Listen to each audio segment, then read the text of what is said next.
Listen to this. Neanderthal fiber technology. Nope, I'm not joking. The concept is real. In 2020, a team of scientists published a paper that redefined the way we saw our closest ancestors. A find in France changed archaeology forever, and it wasn't the first time something like this had happened. But let me start from the beginning. Neanderthals. For a long time, they fit the image of the typical cavemen. If you are now thinking of someone like Fred Flintstone, you wouldn't be much wrong. What was the reason behind this stereotype? When did we start believing that Neanderthals were not the brightest tools in the shed of evolution? In comes William King, a 19th century British geologist. He was the man who named the Neanderthals. Based on the bones King found, the scientists declared the species not intelligent, and this image stuck with the Neanderthals for centuries to come. But a piece of string, just a quarter of an inch long, changed everything. A small, dry river valley, Abri du Maras, was the place of the great find. Archaeologists unearthed a cord fragment next to a stone tool. Such twisted fibers could have been used for everything from making clothes to fishing nets. In prehistory, this was some advanced tech, and the Neanderthals seemed to have mastered it. Scientists already knew that these early humans made tar from birch bark, and that they produced shell beads. There's even evidence of Neanderthal art. They were definitely not primitive. The string section and similar finds are changing the way we perceive our ancestors. The world of archaeology is constantly changing. Take the pyramids in Egypt, for example. Turns out, they weren't really built by an army of people who the pharaoh made work until they passed out. Herodotus, the famous Greek historian, was the man who started the confusion.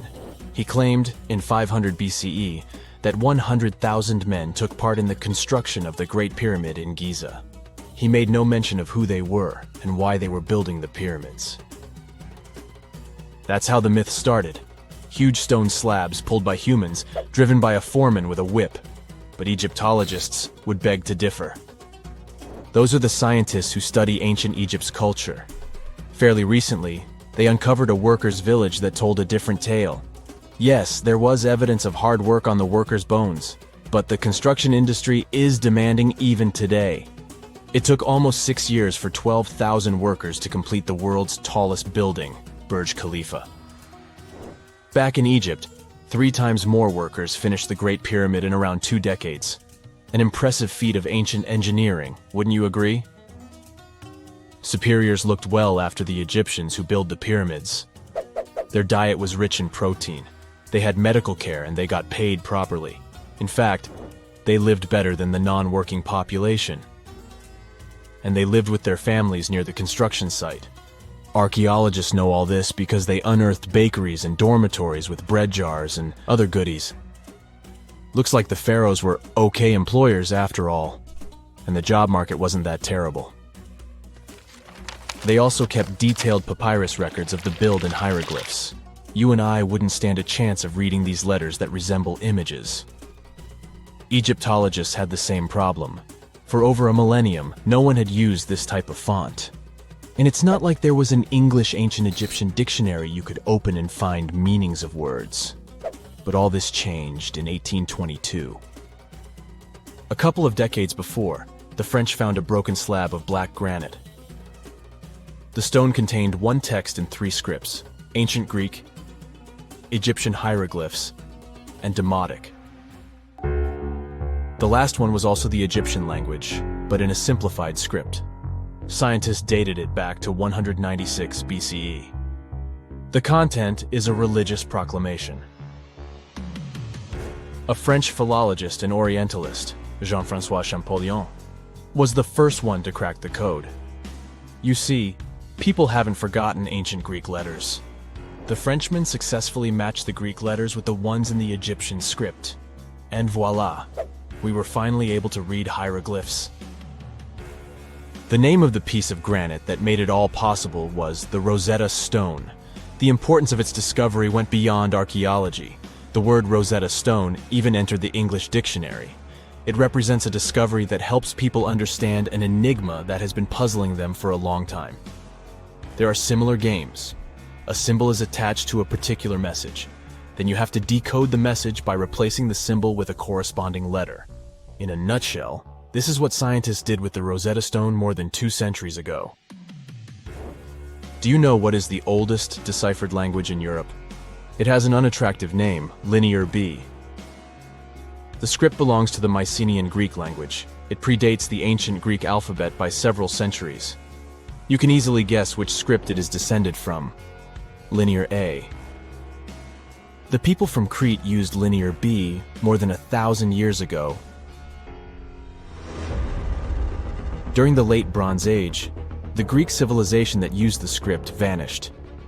There was no one who could read Linear B, and more importantly, no one knew it existed in the first place. This was about to change during the first years of the 20th century.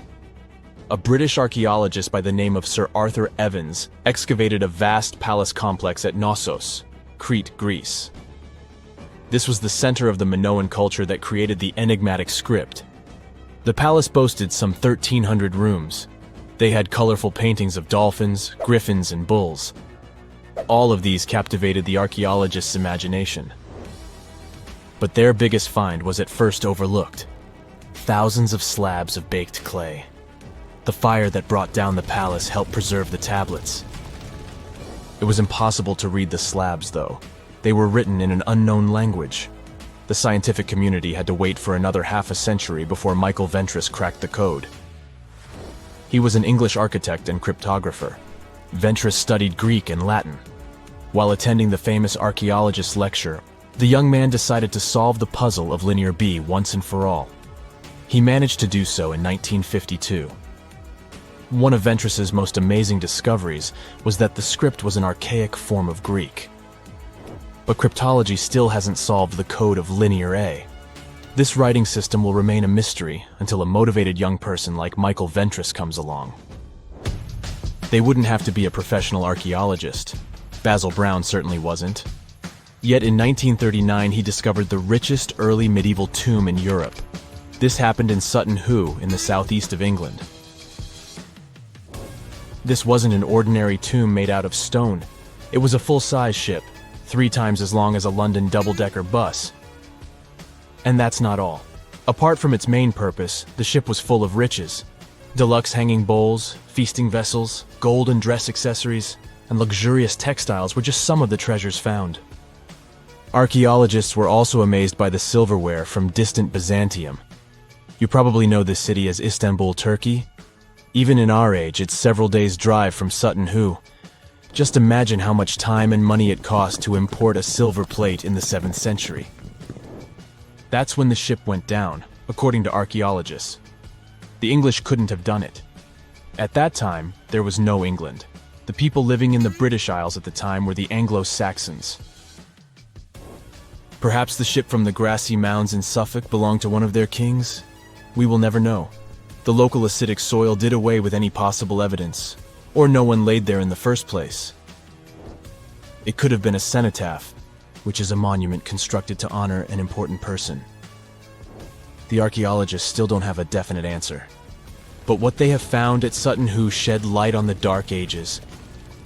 Before the discovery of the ship, they knew little about what had been going on in Britain after the Romans left. Now, the image of the early Anglo-Saxon society was much clearer. Perhaps the English soil will be the site of the next great breakthrough in archaeology. The ancient Indian texts mention beautifully decorated chariots or entire palaces called vimanas that could take off and, in a matter of seconds, fly away as far as space. Some people believe these vimanas only existed in Indian mythology, but it's also possible that they were based on a real technology that had been lost over the centuries. According to the Vedas, ancient Indian religious texts, there was the elephant vimana with several engines and many other types named after animals and birds. There was one for local travel, one for visiting different countries, and one for traveling to the moon and various planets. They could develop a great speed. One vimana had the superpower of invisibility. Another one was shaped like a sphere and was built on the winds produced by Mercury. This Vimana was said to generate an enormous ray like the sun and make noise like the storm's thunder. All the Vimanas were unbreakable and perfect for attacks on foes. Now, to operate a Vimana, you'd need to know a lot of stuff, pretty much like today's airplane pilots, 32 secrets in total. They'd cover the aircraft structure and the secrets of taking off and maneuvering without crashing. That's a good thing. The pilot was also expected to know how to be seen and unseen, how to be hidden, how to be quick, how to manage contractions and expansion, and many other tricks. To hide the flying machine from foes, the pilot was instructed to move to the 8th atmospheric layer above the Earth and use the power of dark solar rays. This instruction might sound a bit weird, but there were others, more realistic ones, which still make sense in modern aeronautics. There are sections of ancient texts on the Vimanas that focus on details like flight paths, pilot training, navigation, and even suitable clothes for pilots and recommended food for long flights. There was also a lot of technical detail about the use of heat-absorbing metals, the metals utilized, and melting points. The supporters of the theory that the Vimanas were more than just myths are sure that the ancient Indians would unlikely go into all these details just for a beautiful story. So, the flying palaces might have been real and way ahead of their time, like many other great Indian inventions. Back in the 6th century BCE, an Indian physician named Sushruta basically wrote the original guide to medicine and surgery. They even called him the father of surgery for his work. Sushruta laid down the details on hundreds of medicinal plants and described complex surgical procedures. He gave instructions on nose reconstructions and skin transplants from one part of the body to another. The original method of rhinoplasty, which involved taking a piece of skin from the forehead to reconstruct the nose, is still used today. But back then, it had a slightly different purpose than surprising your followers on social media. Those nose jobs helped out folks who had lost their noses as punishment for crimes or in fights. Now, you gotta thank an ancient Indian math prodigy for the invention of zero. It might not seem like a big deal, but without it, we would have no binary system and no computers. People before the 5th century CE were only thinking about some sort of a sign to indicate nothing. The invention made addition, subtraction, and other mathematical operations a whole lot easier. You can see the oldest zero in existence carved in the wall of a temple in Gwalior, India. The Indus Valley Civilization was using rulers in 1500 BCE and earlier. Made from ivory, these rulers were found during excavations in what is present-day Pakistan and northwestern India. They were widely used in architecture with amazing accuracy. They had units corresponding to slightly over 1 inch that were marked with precise subdivisions within 5/1000ths of an inch. The next invention is more of a concept than a physical item. Standardization is all about setting the rules based on a bunch of people, things, or interests. One of its cool applications that we've all gotten used to is standard weights. Whether you're using pounds or kilograms, you need these universal measurements for weight, right? For this, we owe a big shout-out to the merchants from the Indus Valley Civilization who lived around 4,000 years ago. They were measuring everything from food grains to fancy luxury goods using these standardized weights. And their weights had decimal and binary mathematical systems going on. They didn't have high-tech gear, but they pulled off some serious precision using complex calculations and even sand for construction. Their art of standardization made its way to Persia and Central Asia, basically becoming the global weight-watching standard. So, if yoga is your go-to exercise, you definitely have a personal reason to appreciate the ancient Indian geniuses. Over 5,000 years ago, during the rule of the Indus-Sarasvati civilization in northern India, yoga was first mentioned in the Vedas. Yoga was refined and shaped over the centuries, until it grew into a massive teaching with over 200 sacred writings dedicated to this way of obtaining enlightenment. At the beginning of the current era, yoga got a new trajectory thanks to a Hindu writer who laid down a system of yoga in his text, the Yoga Sutras. It became a whole-body rejuvenation, a life-extending practice with poses that you are still doing on the mat today. Yoga has reached the Western world only in the 19th century, and it caught on like wildfire. Chess, the all-time top game for intellectuals, is also an Indian invention. Its ancestor was called Chaturanga, and it was a strategic board game that started gaining popularity around 3,000 years before the current era. This early Indian version of chess was played by 4 people, not 2, and had 64 squares. Each player had 8 pieces, ranging from pawns to kings, bishops to knights, and there was no standard 6-faced dice. They rolled with an oblong one. Players facing off were actually allies, forming 2 teams based on the direction they sat. Chess, that we know and love today, was first mentioned in ancient Indian literature in a legend. It said that the wife of a villain called Ravana had invented the game to amuse him. Now, the word shampoo comes from the Hindi word, which means to soothe or knead. The substance was invented in India in 1762 and was originally used for head massages, hence the name. The first shampoo was made of natural oils and herbs. British traders fell in love with the idea and brought it back with them to England. It took years for the original head massage oil to evolve into shampoo as we know it today, but it's still an Indian invention. Unlike the ancient Greeks, who wore animal skins, the Indians started cultivating cotton back in the 5th and 4th centuries before the current era. They used cotton threads to produce fabrics that soon became a huge hit in the Mediterranean and beyond. Jute and wool also have their origins in India. Cashmere, the finest and most exclusive type of wool, actually comes from the Kashmir region of India. Buttons that sit proudly on that cashmere cardigan of yours also have ancient Indian origins. Some 5,000 years ago, the Indus Valley civilization started cutting seashells into geometric shapes with tiny holes in them. First, they were just decorations, but then people started using them to fasten clothes. Now, when you think about radio communication pioneers, Marconi's name usually steals the spotlight. He got a Nobel Prize in Physics in 1909 for his groundbreaking radio work. But there's an unsung hero in the radio waves game, and his name is Sir Jagdish Chandra Bose. He spilled the beans on radio communication way back in 1895. He shot an electromagnetic wave across 75 feet at the town hall in Calcutta, and it went through walls, rang a bell, and even set off some gunpowder. Marconi took a page from Bose's book, using his invention, the Mercury Coherer, as a blueprint for his own two-way radio. Bose didn't patent his genius creation, so he only got his credit a century later.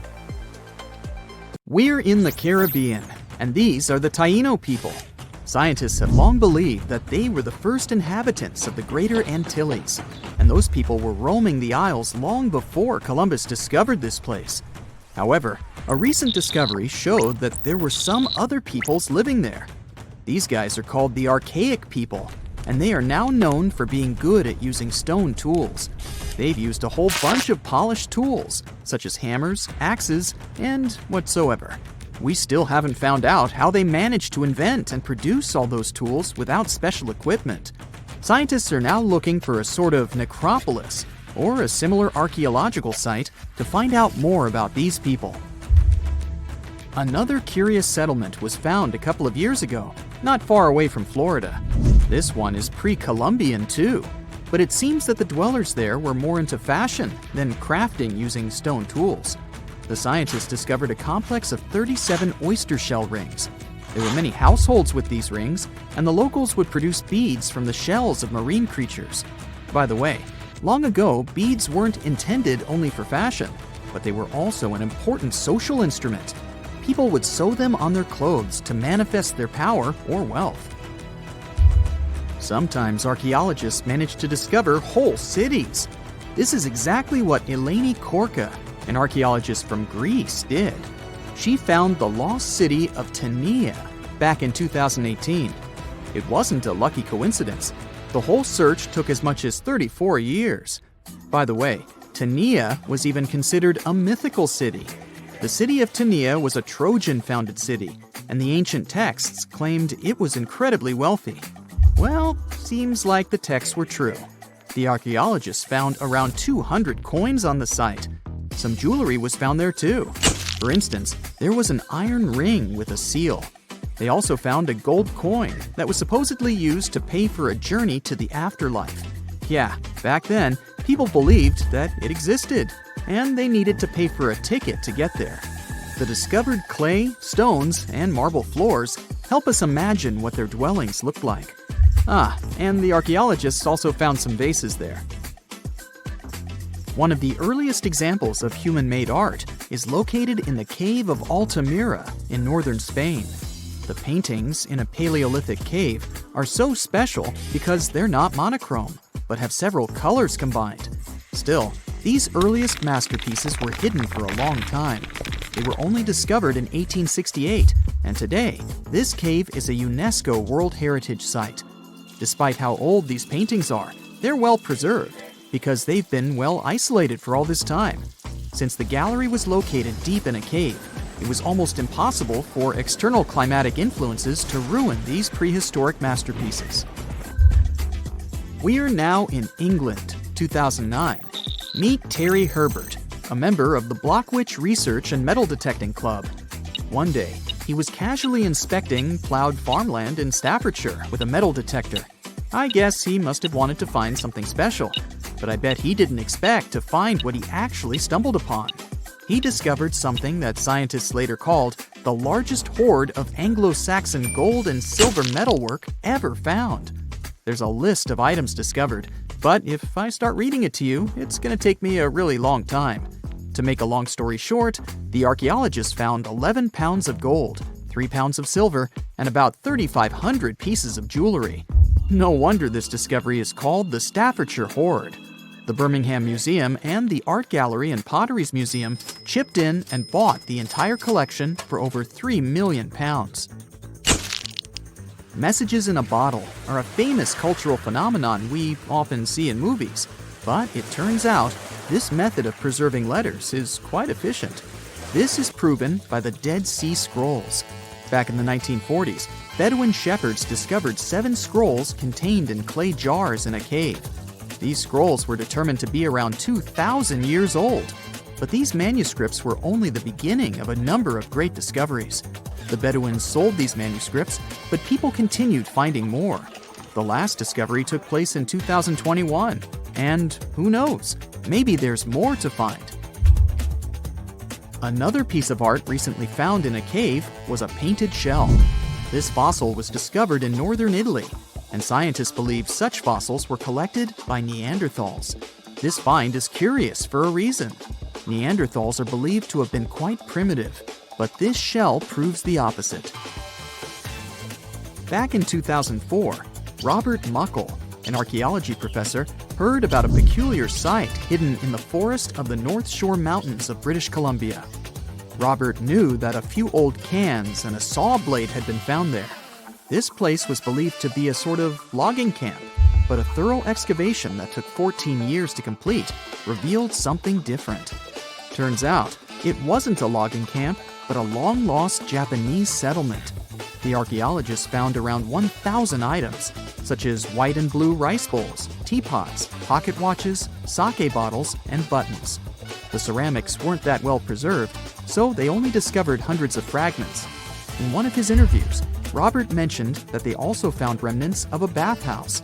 The community that lived there was pretty small, since there were only about 14 houses found. The scientists believe that they must have lived there in secret. People have changed their preferences over the centuries. Fashion has certainly changed, and our houses too, not to mention our technologies. But there's one thing for sure that's been unchanged: our love for food. Scientists managed to discover some of the oldest examples of people's favorite food. They inspected some ancient pottery and managed to find traces of best-loved food dating back to around 2000 BCE. It all happened in Sicily. And guess what that food was? No, it wasn't pizza or pasta, but olive oil. And there's more. Researchers from Egypt discovered some lumpy substance in some ancient pottery. which turned out to be cheese. It dates back to the 13th century BCE. I guess it didn't smell nice, since that cheese is estimated to be over 3,000 years old and was bacteria-ridden. Cool fact here, this cheese must have been quite exquisite. After studying it, scientists came to the conclusion that it was cooked with a variety of milks. They claim ancient people used a mixture of cow's milk and sheep or goat's milk. You probably thought, hey, you mentioned olive oil and cheese, but what about bread? Sure, bread is inseparable from almost any culture, and different people have had their own type of bread. And there's scientific proof that bread was one of the first dishes people learned how to cook. A group of archaeologists found some bread that was over 14,000 years old. 14,400 years old to be precise. What's weird is that people back then weren't familiar with agriculture. They were hunters. And technically, this old bread predates the age of agriculture by 4,000 years. Yeah, there's still much to learn about the ancient world. Here comes not the sun, and the Beatles song, but here comes the bonus fact. And right, it's about the Beatles. Yeah, I know, they're not exactly new. The band was formed in 1960. But not all of our facts have to be thousands of years old to be cool. Back in 1966, the Beatles did a live performance of their song Paperback Writer on the TV program Top of the Pops. The BBC somehow didn't record the performance, and all the fans were sure it was lost. Nope. Turns out that David Chandler, a fan of the Beatles, recorded the show with his personal camera. It was long forgotten and stored in the attic for many years. The recording was rediscovered in 2019. I guess that's a pretty cool find. You know how it goes. As the years pass, common knowledge slips away faster than you can say, "What's that thingamajig for?" Just think. Our grandkids will probably be scratching their heads over the buttons on our old school phones. So it's no wonder that some ancient artifacts have got us all stumped too. Take a look at this funky object. Any guesses on what it is? A musical instrument, a toy, or maybe something out of this world? Beats me, and even the experts have no exact answer. This little guy is a Roman dodecahedron, discovered by some amateur archaeologists near Lincoln, England. It's shaped like a fist and made of a mix of metals. Now, as for what this thingy was used for, that's the million-dollar question. Supposedly, these guys were all the rage back in the day in northern Gaul and Roman Germany. According to some ancient maps, similar dodecahedrons have turned up in Europe, Britain, and even along the maritime Silk Road in Southeast Asia. The plot thickens as more and more of these dodecahedrons pop up. Some had wax inside, leading scientists to think they were candle holders. Others think they might have been used for knitting gloves, since none have been found in warmer regions. There's even one found in Geneva with zodiac signs etched on it, sparking some woo-woo theories about fortune-telling. And now a fresh discovery has got everyone's head spinning. Could this be some kind of sacred tool for the Romans? Who knows? Maybe it's the first multi-tool ever, invented way before Swiss Army knives were a thing. Carved stone balls from Scotland are another historical mystery. They most likely date back to the late Neolithic period and come in various types, from sandstone to granite. They're all roughly the same size and have intricate, evenly spaced patterns of circular bosses or knobs. Most of these designs have 6 bosses, but the number can range from 3 to 160. Some of these balls are more skillfully crafted than others, and a few even have extra decorations. There are over 400 carved stone balls and mostly found in Scotland, although some have turned up in northern England and Ireland. These stone balls rarely show signs of damage or use, and there are no clues that would give away their function. Most experts think they weren't practical tools, but had some symbolic or social importance, probably a sign of power or prestige within their communities. The Folkton drums are the 3 stone cylinders from Neolithic Britain, discovered in the late 19th century in a burial mound in East Yorkshire. Nothing similar has been found anywhere else in the British Isles from any prehistoric period. Each drum is decorated with unique designs covering the sides and domed tops. The decorations are mostly geometric, arranged in panels with stylized human faces peeking out from two of the drums. Recent studies of the artifacts using new technologies show that the designs had been carved and recarved over time. A team of experts also analyzed the composition of the drums, and it turns out that they were made from local chalk. In the late Bronze Age in Europe, long before coins became common, finely crafted metal objects served as portable wealth and symbols of high status. Across Europe, archaeologists have found all sorts of artifacts, from gold adornments worn by elites to large bronze cauldrons used in feasts. Beautifully decorated gold rings discovered in Wales are among these items. They're known as lock rings and may have been used to hold hair. Now they're flattened after spending nearly 3,000 years underground. They used to have cone-shaped openings at each end. They were found at different times, but were likely worn as a pair and buried together in a single hoard. Other Roman artifacts made of the copper alloy were first catalogued as lunate pendants. But during a recent re-examination, experts found that these items were actually small mortar and pestle sets, known as cosmetic grinders.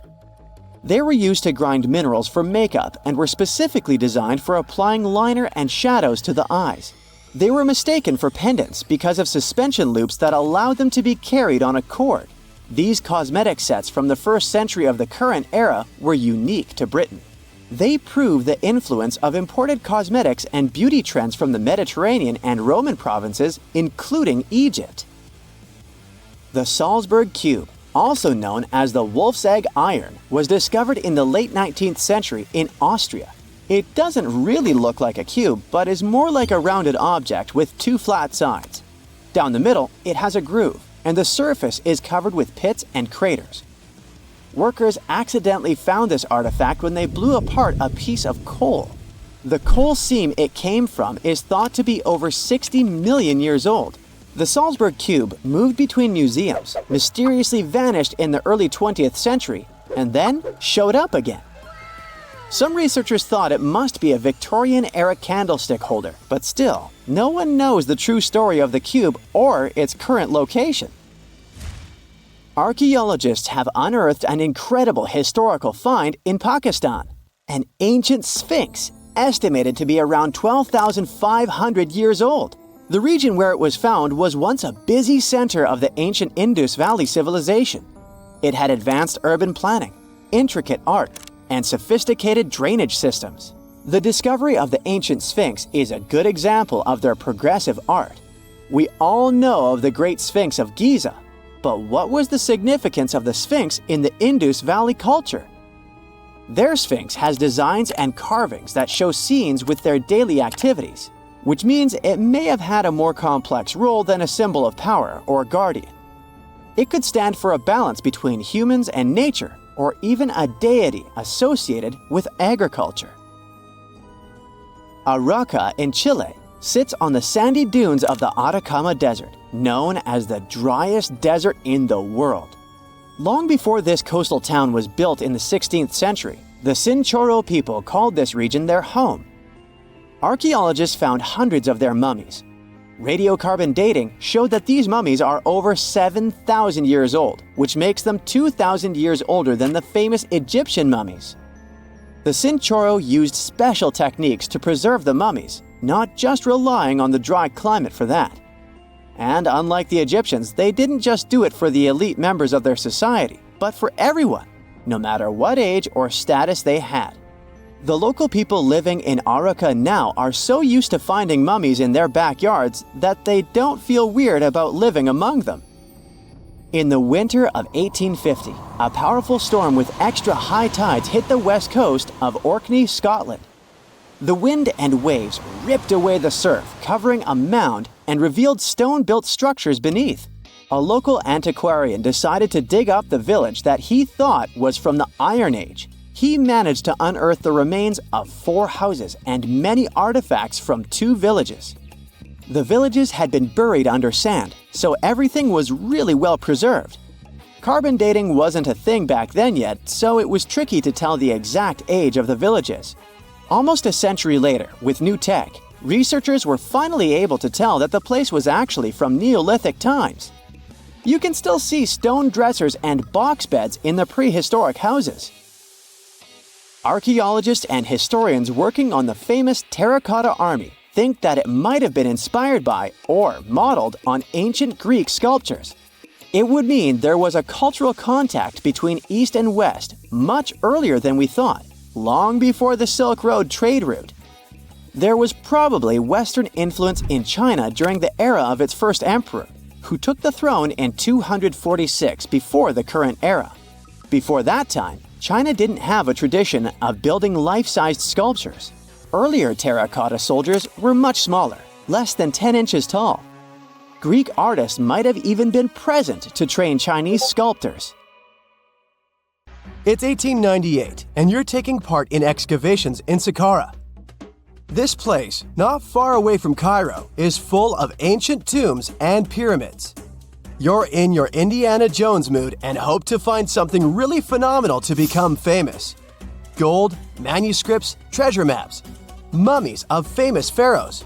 Wait, a wooden bird? You're really disappointed as it looks like a regular toy. An old one, but still. Little do you know that years later, someone would propose that your bird was actually an ancient monoplane. So the artifact, nicknamed the Saqqara bird, is made of a sycamore tree. The birdie has a wingspan of just 7 inches and weighs around 40 grams. A perfect original souvenir from Egypt, I would say. It's over 2,000 years old and looks pretty plain, without any carvings of feathers or other intricate ornaments. It has a beak and eyes though, which makes our find look like a hawk, the emblem of the deity Horus. Its tail is rather unusual as it's squared, looks weirdly upright, and it seems like the sunken part of it was the place for a now missing piece. Humans love solving a good mystery, so there have been several attempts to explain the use of the birdie. First, quite simply, is that it was a ceremonial object. The second idea is that it was a toy for a child from some well-off family. It could have been some sort of boomerang, which was a popular concept in ancient Egypt. Then there was a theory that the bird had been used as a weather vane. But this one has been debunked as the figure doesn't have any holes or markings, except for the one made at the museum in Cairo to fix the exhibit on a stick. So there was no way to hang it in the past. Almost a century after the bird was found, Egyptologist Dr. Khalil Masiha proposed a new theory that it could have been a model of a monoplane. He believed the bird was missing a horizontal tailplane. Otherwise, it had its wings set at a right angle, similar to that of modern planes. It could have worked to generate the aerodynamic lift necessary for flights. Dr. Masiha also claimed that it was common at that time to place miniature models of technological inventions in tombs. So, did the ancient Egyptians really invent the plane in 200 BCE? That would make the Wright brothers, who are considered the inventors of aviation, really upset. They made one of their first flights only in 1903. There's just one way to know for sure, and that is to test the model. But you know, the ancient museum in Cairo would unlikely let one of their cherished exhibits fly around like a toy. That's why glider designer Martin Gregory built a similar model, this time of balsa wood, and concluded that even with the missing tailplane, the plane wasn't much of a flyer. Case solved? Not really. This didn't sound convincing enough to the History Channel, so they invited an aerodynamics expert to build another replica of the bird. He tested it in weather conditions similar to those in Egypt and was impressed with the little plane's abilities. So, if they did invent the prototype of a plane back in the times of pharaohs, it would be a good example of an oupart. That's an out-of-place artifact, an object that's way ahead of its time in terms of technology or history. And the Saqqara bird isn't the only example of such a revolutionary concept. In 1901, a group of divers retrieved the Antikythera mechanism from an underwater shipwreck near the Greek island of Antikythera. It's been dubbed the world's first analog computer, and it's currently dated around 100 BCE. The bronze mechanism could tell the position of the sun, moon, planets, and stars, as well as the lunar phase, the dates of upcoming solar eclipses, and even the speed at which the moon moves through the sky. No one's sure who used it and how or where it was made. But it's obvious that it's extremely precise and way too advanced for its time. The first flushing toilets in the world were invented in the middle of the 20th century. Just kidding. The ancient Minoans on the Mediterranean island of Crete and the Indus Valley civilization both came up with this brilliant invention at the same time, around 4,000 years ago.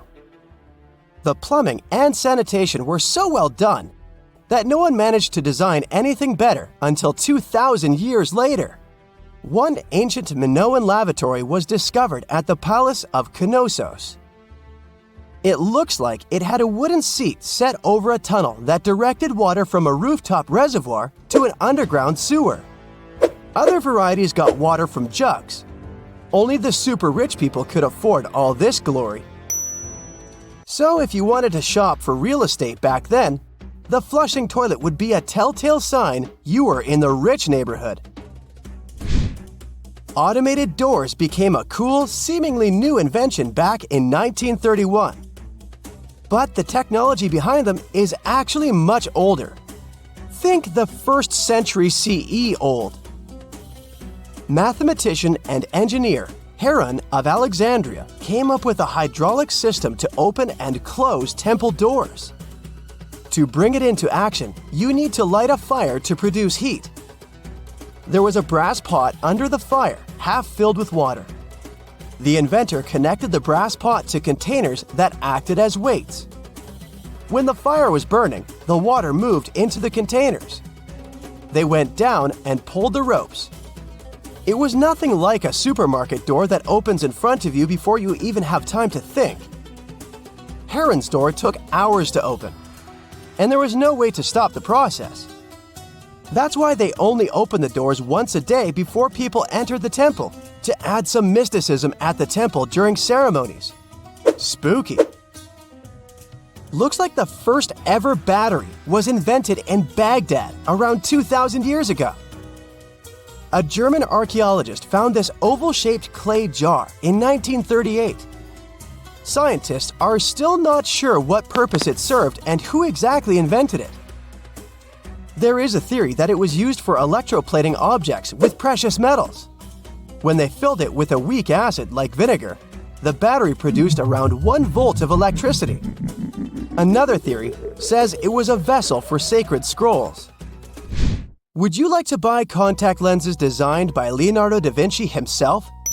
In 1508, he invented a glass lens with a funnel on one side. You were supposed to wear it with water inside to improve your vision. Sounds a bit uncomfortable, doesn't it?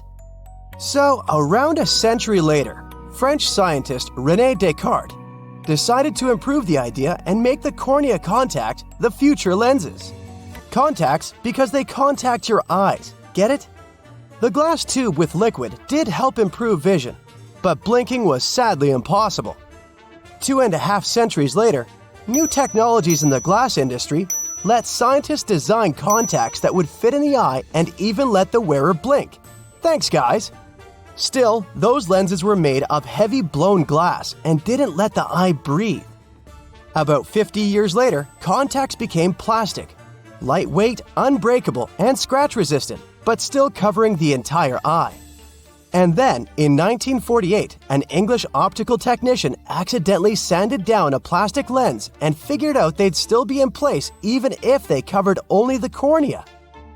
Imagine you're living in 19th century London and need to send a message to New York. It would have taken about 10 days to get there by ship.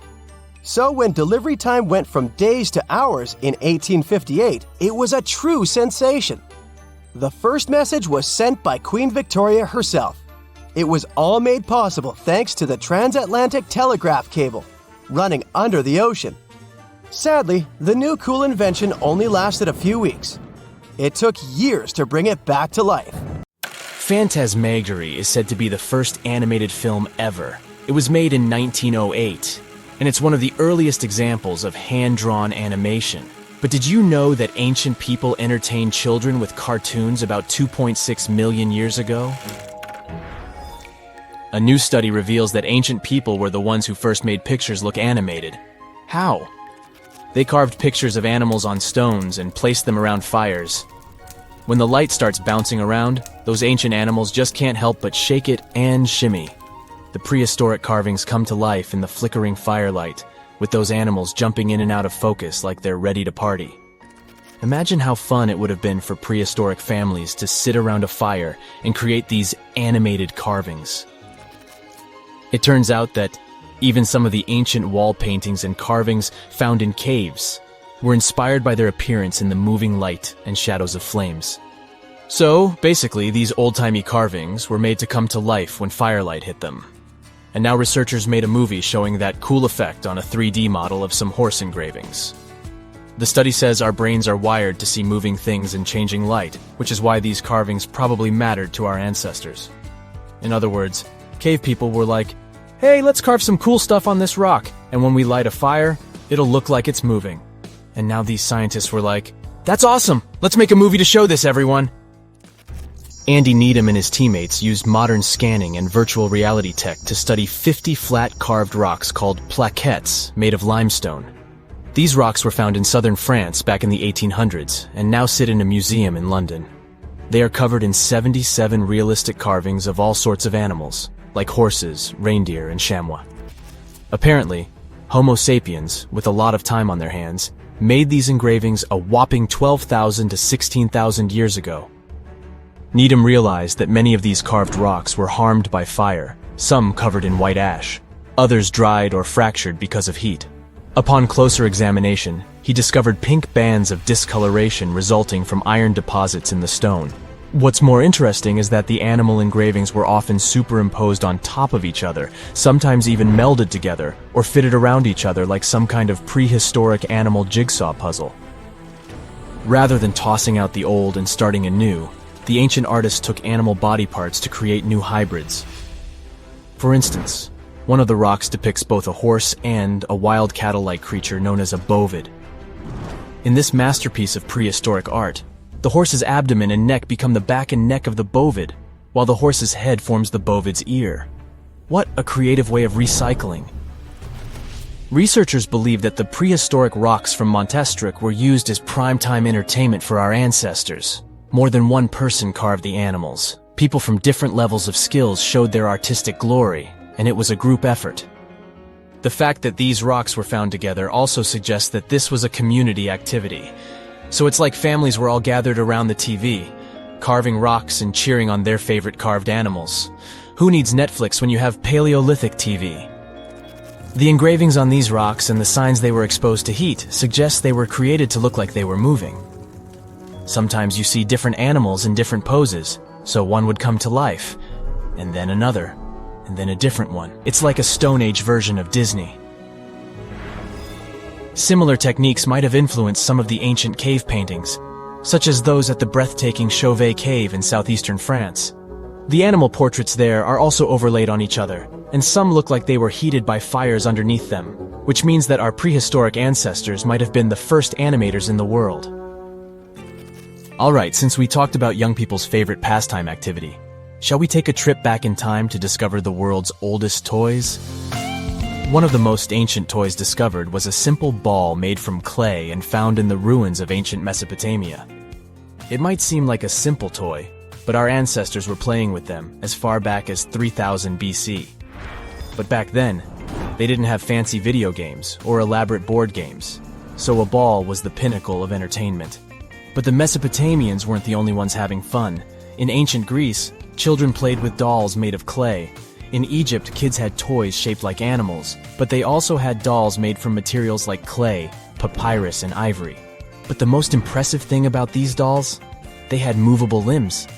That's right, our ancient ancestors were playing with articulated dolls before it was cool. But it's not all fun and games. Toys also had a practical purpose back in the day. In fact, Many of the toys discovered by archaeologists were actually used to teach children important skills. For example, Egyptian children played with dolls that were shaped like doctors, which helped them learn about medicine and healthcare. And let's not forget about the toys that were used to train future warriors. In ancient China, kids played with toy horses and chariots, which helped them prepare for a life of battle. Talk about getting a head start on your career. Moving on to primitive board games, which have been around for over 5,000 years. The oldest board game is called Senet, and was discovered in ancient Egyptian tombs. It's a bit like a cross between chess and backgammon, and it was so popular that it was played for over 2,000 years. Now that's a game with staying power. But let's not forget about toys for the little ones. Archaeologists have found ancient rattles and whistles that were used to entertain even younger members of their families. And if you thought your kid's toy collection was impressive, just wait until you hear about the ancient Egyptian princess who had over 100 wooden toys in her chamber. But perhaps the most surprising toy of all was the yo-yo. That's right. The yo-yo has been around for over 2,000 years. It was first invented in ancient Greece and was often used in battle, believe it or not. But eventually people realized that it was much more fun to just play with it and do tricks.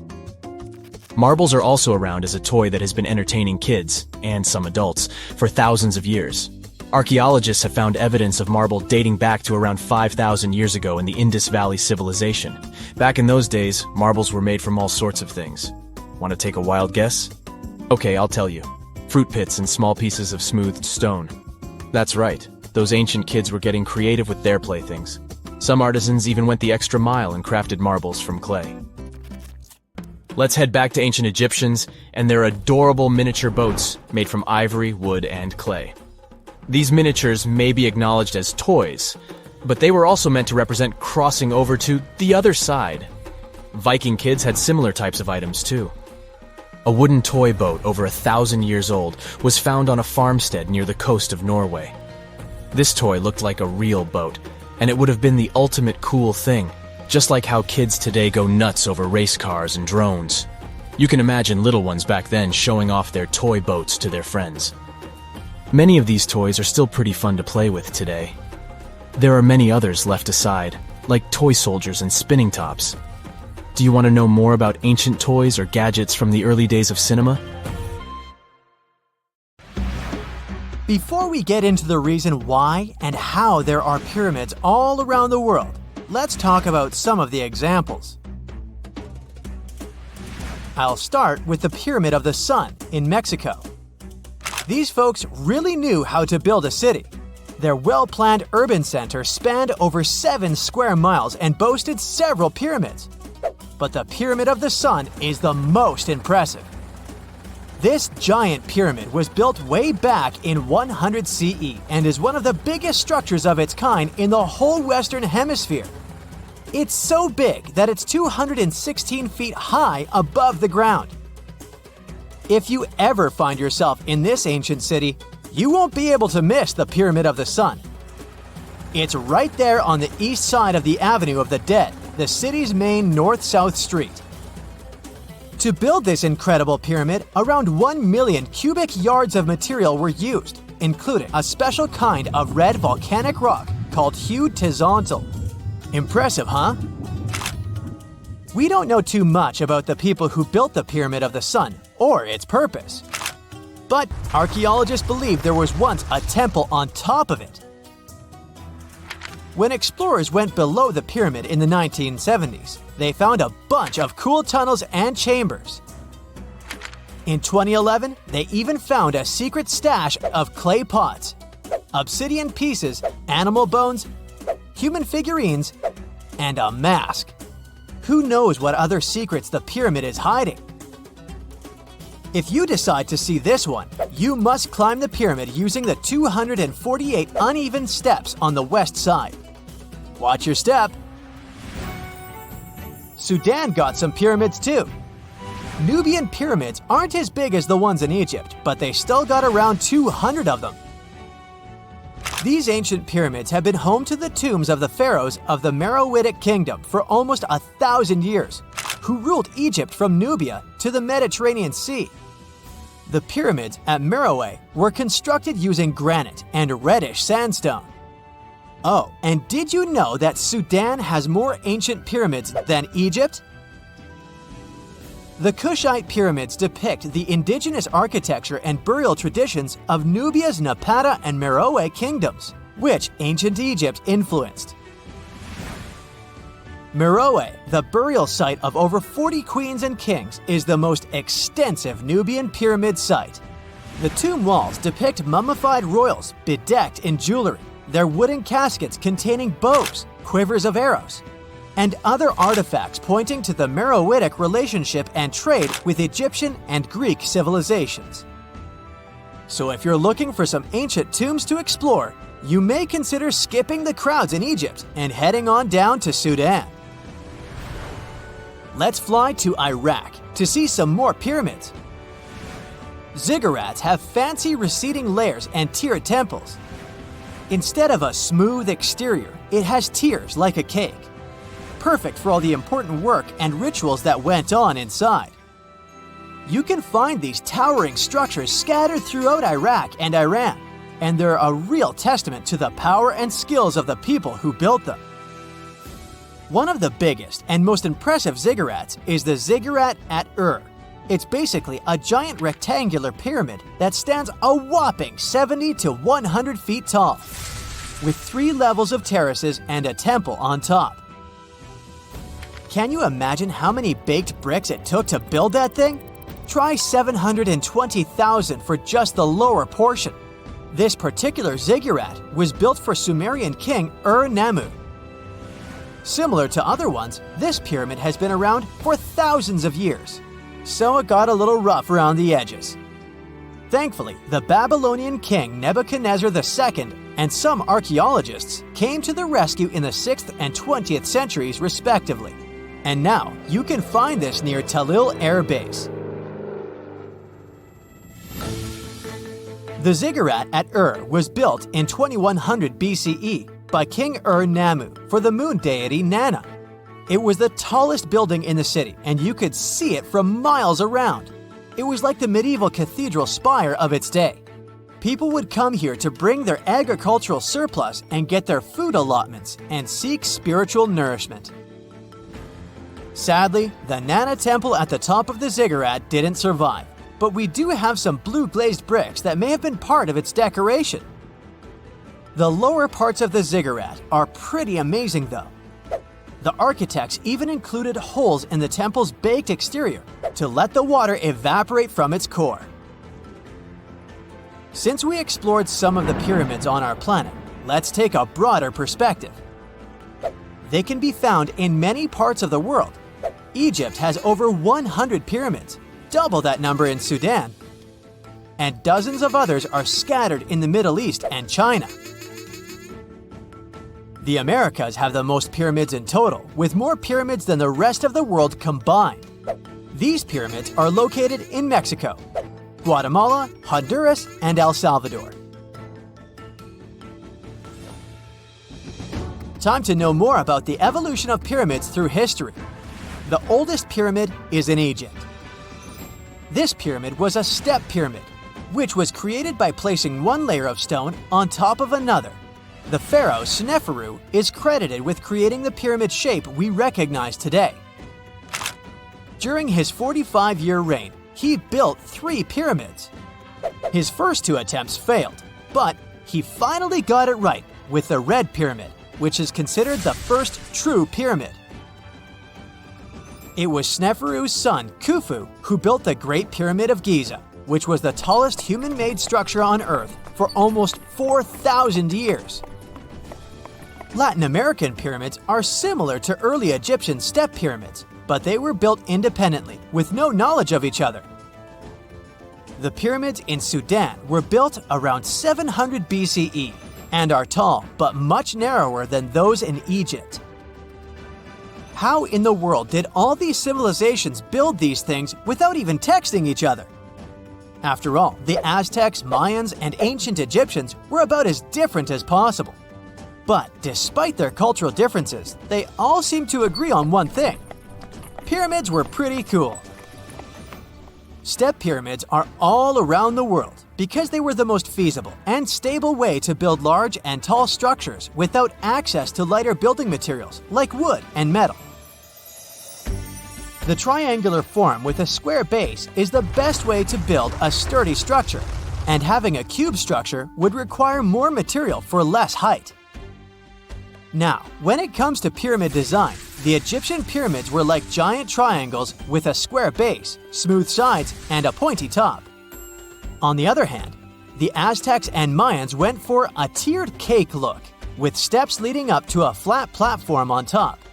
So, while all these pyramids share the same basic shape, they have their own unique flair. Each group built its pyramids using different materials, techniques, and slope angles. So while they may have been inspired by each other's work occasionally, they were just doing their own thing. Egyptian pyramids had smooth, angled sides that were designed to help the pharaoh's soul ascend to heaven. The Pyramid of the Sun was built over a series of caves that served as a passageway for the deities. The Maya built the temple of Kukulkan in Chichen Itza to honor the deity Kukulkan, usually represented by a serpent. Nicknamed El Castillo, it has 91 steps on each side, plus a platform. That's 365 steps, one for each day of the Mayan calendar. Tell me, Brightsiders, how were pyramids built? To begin with, humans made them, not a foreign race from space that landed on Earth. You see, one thing that all pyramids have in common is that they were built without advanced tools or even the wheel. It took a lot of people to build them, including skilled laborers and architects. For example, it's estimated that 20,000 people built the Great Pyramid of Giza, and it's believed that most of them were skilled laborers. Building pyramids was a massive undertaking that required years of planning and effort. The Great Pyramid at Cholula, Mexico, took 600 years to complete. Have you heard of Göbekli Tepe? It's an ancient site in Turkey that literally made historians rewrite history books. Over 11,000 years ago, a group of prehistoric humans crafted an enigmatic masterpiece that's even older than Stonehenge.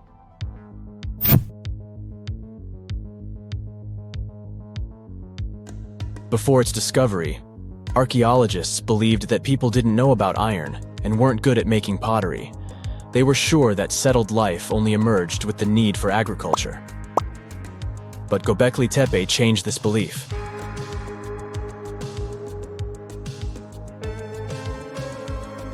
The place has revealed that it was the temple that paved the way for a settled life, not agriculture. Until this discovery, researchers believed that farming was the catalyst for sedentary living. Meet Professor Schmidt, the guy whose findings changed this theory. He managed to prove that hunter-gatherer communities laid the very foundations of this way of life.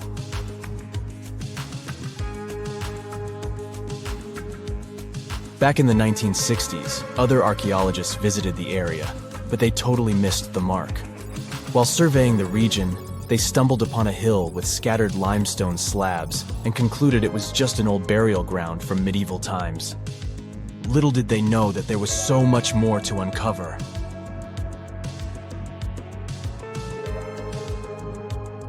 In 1994, Schmidt embarked on his own survey of prehistoric sites in the area.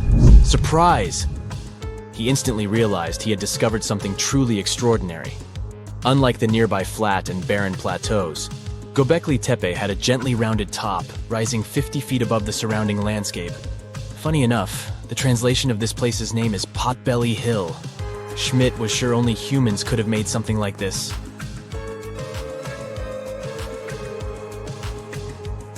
Those broken limestone pieces that were mistaken for gravestones turned out to be way more exciting.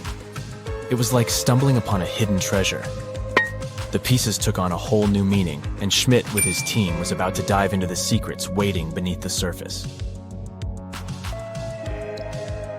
To their surprise, they found no traces of a settlement, no hearths for cooking, no houses, and none of those adorable clay figurines commonly found in nearby sites of similar age. However, they uncovered that those ancient people used tools like stone hammers. So, Schmidt and his team put their heads together and took a wild guess at the age of Göbekli Tepe's stone structures. Their estimation got backed up by some limited carbon dating done right at the site. The ancient vibes of this place were finally starting to make sense. It was like a puzzle slowly coming together.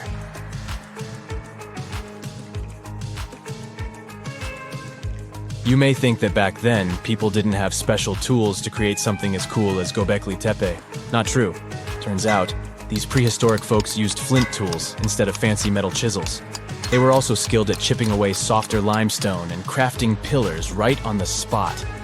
Afterward, they carried the pillars a short distance to the summit and placed them upright. Once the stone rings were complete, they covered them with layers of dirt. Over time, they added new rings, and voila! You've got a cool hill to impress people in the future.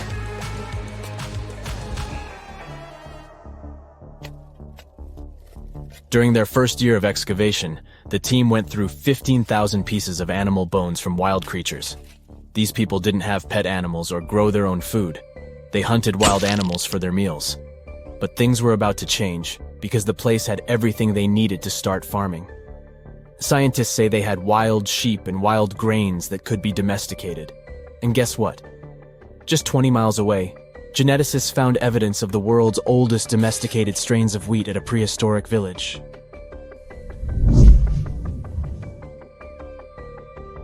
These amazing findings have completely changed how we view civilization. In the past, experts believed that people needed to learn how to farm and settle in one place before they could build temples and develop complex societies. But guess what? Schmidt's research flips that idea on its head.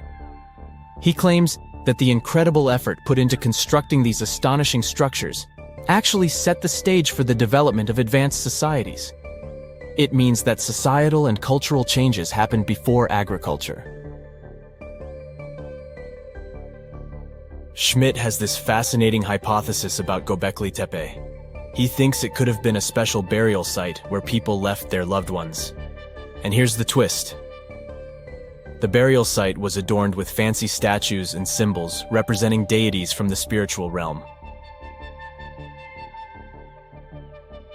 The idea that Göbekli Tepe could have served as a sacred place adds another layer of complexity to the whole story. While the site's true purpose may remain elusive, Schmidt's insights invite us to consider the profound interplay between life and the afterlife, and the deep reverence ancient hunter-gatherer societies may have had for their departed ancestors. Now let's talk about the stars of the show, the mesmerizing T-shaped columns that dominate Göbekli Tepe. These mysterious structures range from 10 to 20 feet tall and most likely represent stylized human figures. But one figure stands out from the rest, the three-dimensional lion relief. This depiction really fires up our imagination. Why? Because it hints at the possibility that lions roamed Anatolia during the Neolithic period.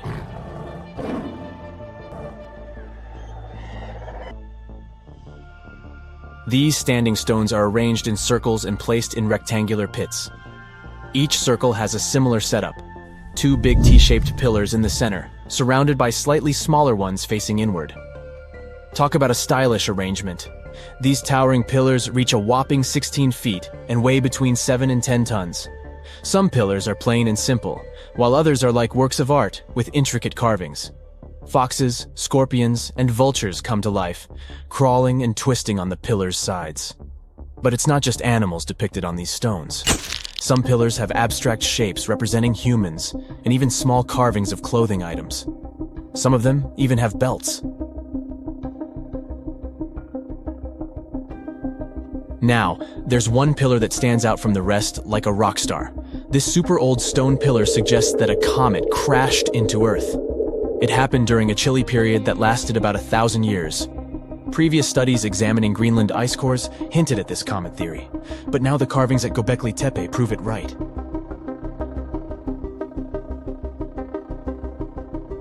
The carvings on the pillars are like a historical comic strip. They even show a headless human figure. Researchers fed the images into a computer and discovered their connections to constellations, indicating that this temple might have been an ancient observatory.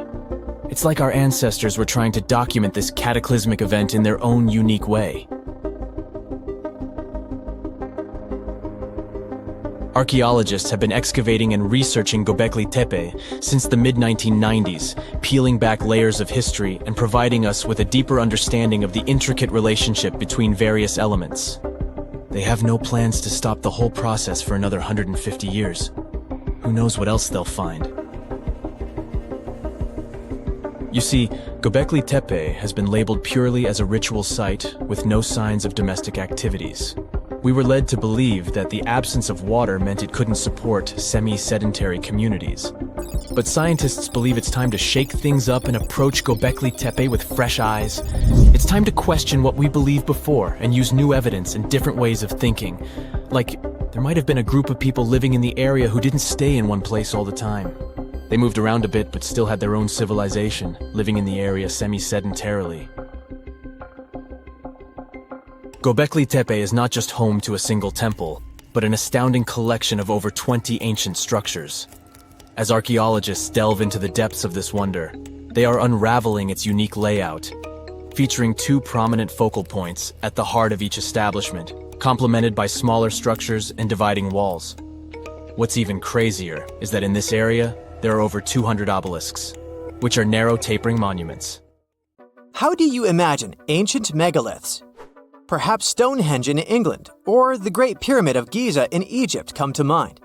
They've become household names. Millions of people visit these sites every year. But thousands of miles away from such tourist hotspots, there is a mystery. Ruins of a city that is several hundred years old. And it doesn't sit in a desert or on a grassy plain. Its former inhabitants constructed it on a coral reef in the middle of the Pacific. The tiny island nation of Micronesia lies between Hawaii and the Philippines. The country is composed of 600 islands and islets. Because of its remote location, very few people visit Micronesia. The little tourists they have mostly come to go scuba diving in its azure waters. They often miss the opportunity to visit the only ancient city that stands on a coral reef, Nan Madol. Its home island is slightly smaller in size than New York City. Its ruins are made of heavy stone columns. There are walls and platforms, but one thing is missing: art. There are no ancient carvings to help archaeologists determine how ancient islanders constructed the site. Still, an international team of researchers was able to date Nan Madol. They presume that the history of the city goes back to the very end of the 12th century. For reference, these were the High Middle Ages in Europe, right around the time Richard I became the first king of England. In the Caroline Archipelago, where the island sits, this was the time when a powerful dynasty reigned over the island nation. Its chiefs ruled for 1,000 years and unified the islanders. This enabled them to construct something as imposing as Nan Madol. One of the local legends said that the final resting place of the first of these chiefs was somewhere among the ruins. National Geographic launched an expedition to investigate this oral history, and sure enough, they discovered a tomb. It was the size of a football pitch. It featured a labyrinth of walls and passages, just like the ones found in the Egyptian pyramids. The list of similarities doesn't end there. The stone structure in Micronesia didn't seem to have a practical purpose, and a lot of effort went into building it. Its construction presents an engineering mystery for archaeologists. The same can be said for the pyramids in Egypt. The recently discovered tomb offers a clue. It contained an underground crypt which was capped off with a basalt stone. This is a volcanic rock that forms after lava cools down. It's dark in color and rich in iron and magnesium. The whole island is made of a similar volcanic material. It used to be part of an ancient volcano that eroded over time. Basalt boulders can be found all over the archipelago. They're in the shape of long hexagonal columns. The shape is not unusual and can be found all over the planet. Perhaps the most impressive site of basalt columns is Giant's Causeway in Ireland. These rocks formed from 1 to 8 million years ago. The locals probably sourced them from several quarries on the island. This is where the mystery begins. They each weigh several tons, so it's unclear how the natives transported them to the site. They had to navigate the entire width of the island and a lagoon covered with mangroves. These are dense shrubs and trees that grow near the coastline. And the size of the site is impressive. It spans close to 190 acres of a shallow coral reef. That's 4 times the surface size of Grand Central Station. As you might know, the Great Barrier Reef off the northeastern coast of Australia is the largest coral reef system on the planet.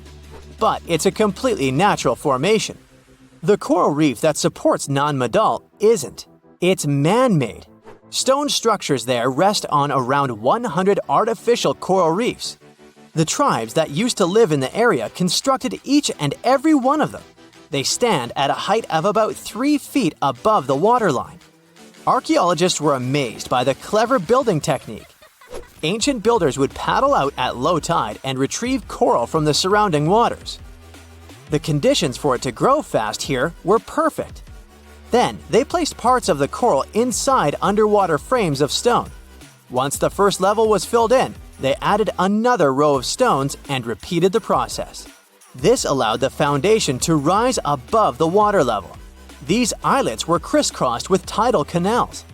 The site had 12 walls to protect it against the sea. Harbors today still have similar breakwaters. The general layout of Nan Madol earned it the nickname the Venice of the Pacific. The coral base was strong enough to support the weight of all those basalt columns. Some estimates reveal that all the stones used in the construction weighed 250 million tons. This makes sense when we look at the largest monoliths on the site. These are massive stones that can be both artificial and naturally occurring. An individual cornerstone from the city walls weighs close to 55 tons, and there are several of them stacked on top of each other.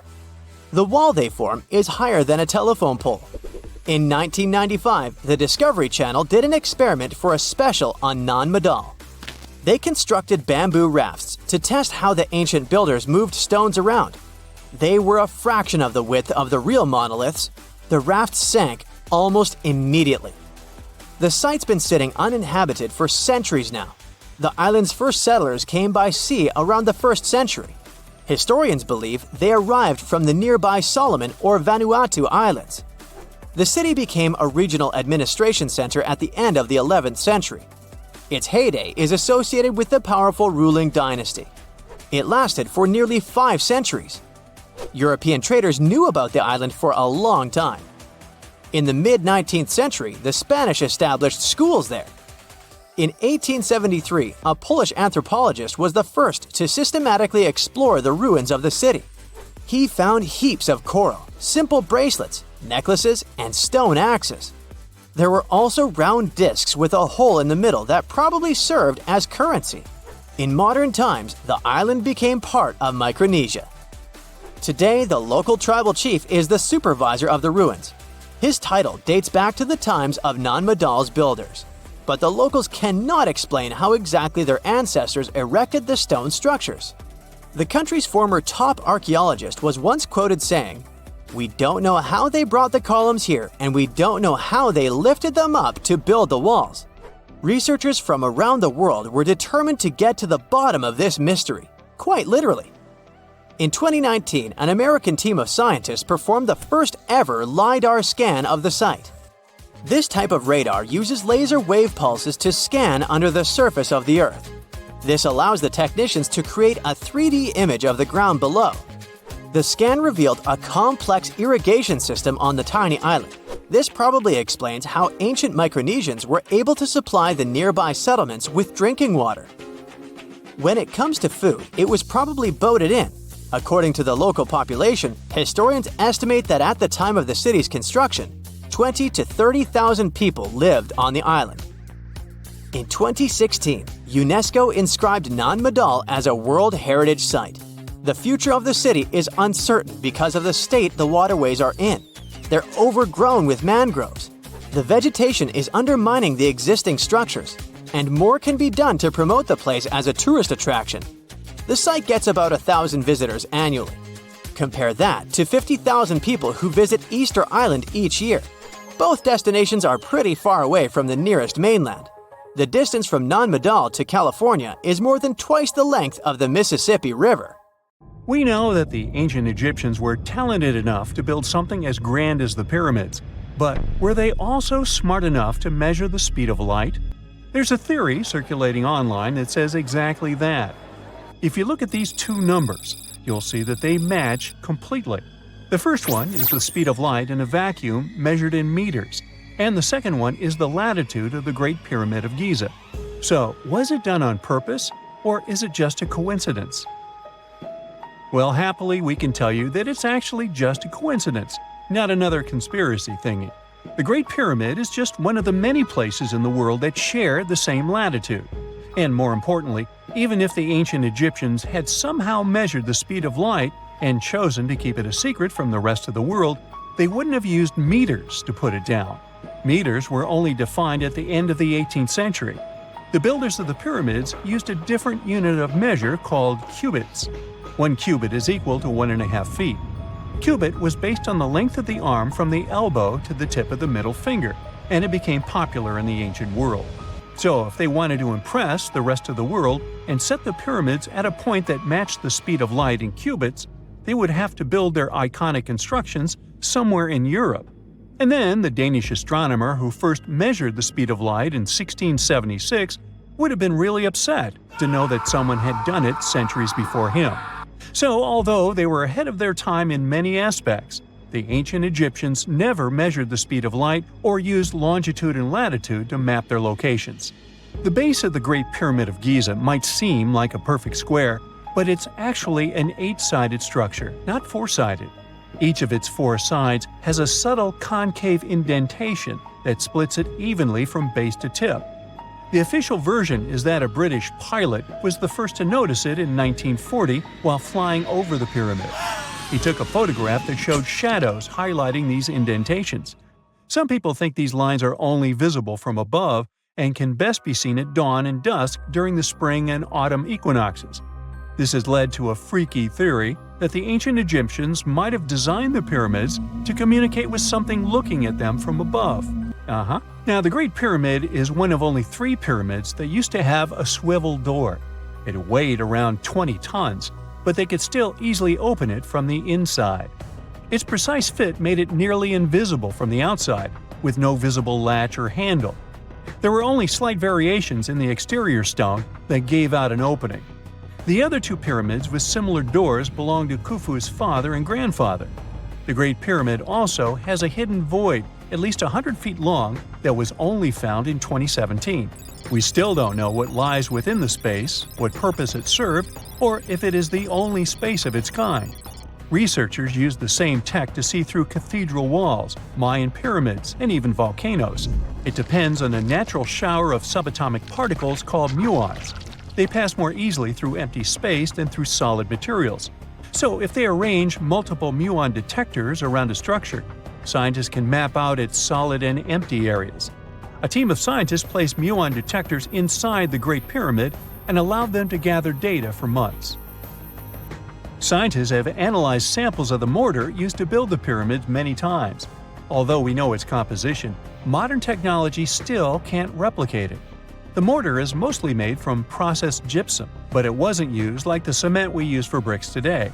Instead, they used it to support the joints between the massive stones as they were set in place.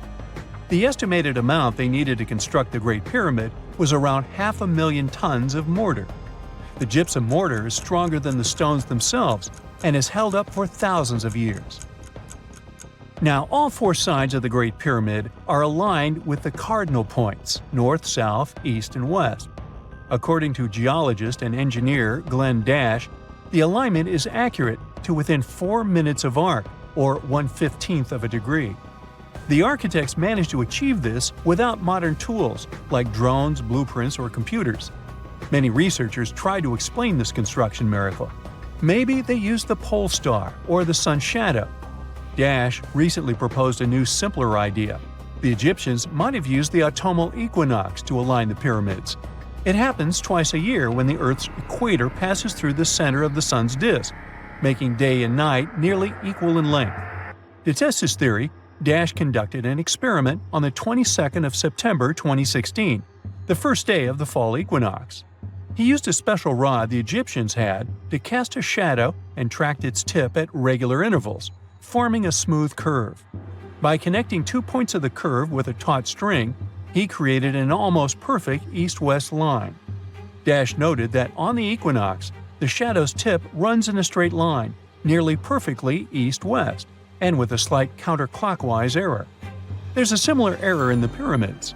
Although his experiment was conducted in Connecticut, Dash believes that the same method would work in Egypt. All the ancient Egyptians needed was a clear, sunny day.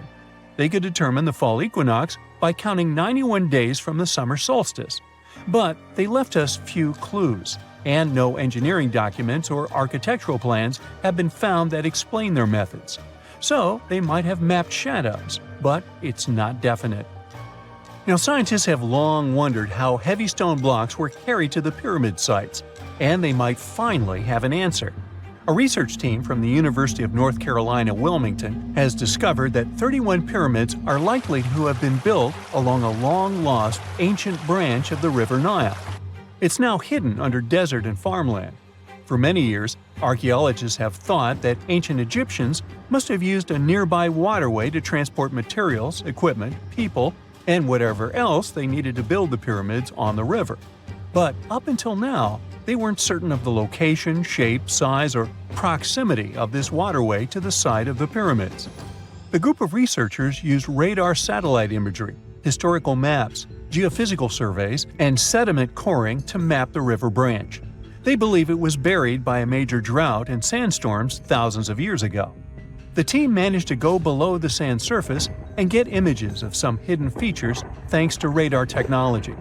They found hidden rivers and ancient structures running at the foothills of where most of the ancient Egyptian pyramids lie.